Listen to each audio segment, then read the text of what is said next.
Hi, I'm Daphne Richards, and this is Augie. Our question this week is from Craig Burnett about his chinkapin oak that's about 8 years old. Several months ago, the leaves started turning brown.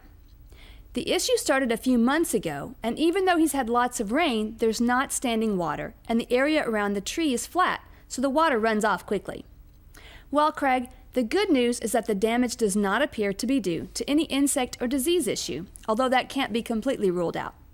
The damage patterns on the leaves are pretty uniform, which often indicates an environmental cause, such as too much or too little water. Since we've been inundated with rain, it would seem that we could rule out too little water. But root problems, such as girdling roots, can inhibit the uptake of water even when there's plenty in the soil. But I don't think that's the case here. It could be that water in the air, not the soil, is the issue.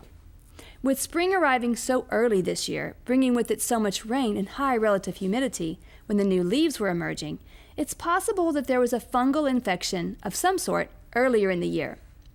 In this situation, as the leaves develop, the tissue surrounding the infection sites start to die and turn brown, which is what we see in the later photos. But another environmental possibility with Craig's tree seems possible also. The damage pattern could also indicate herbicide damage or over-fertilization. If herbicides are applied later in the year, once the tree is leafed out and the leaves are fully developed, there may be no damage at all, or it may not be even noticeable from your herbicide. But if applied in the early spring, when the tree is just getting growing again, but the grass hasn't quite yet picked up steam, more of the herbicide will be taken up by the tree than the grass. In this situation, it's best to spot treat weeds if you can, rather than treat the entire yard. In any event, I know the damage appears to be bad, but overall the tree looks very healthy.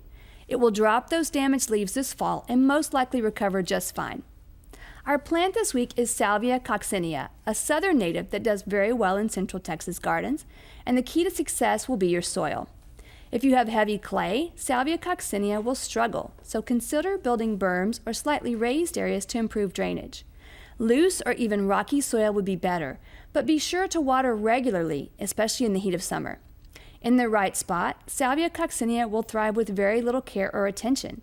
In the south, where winters are warm and summers are off the chart hot, Salvia coccinea will be happiest if protected from the harsh rays of the afternoon sun, and will even look pretty good in light shade.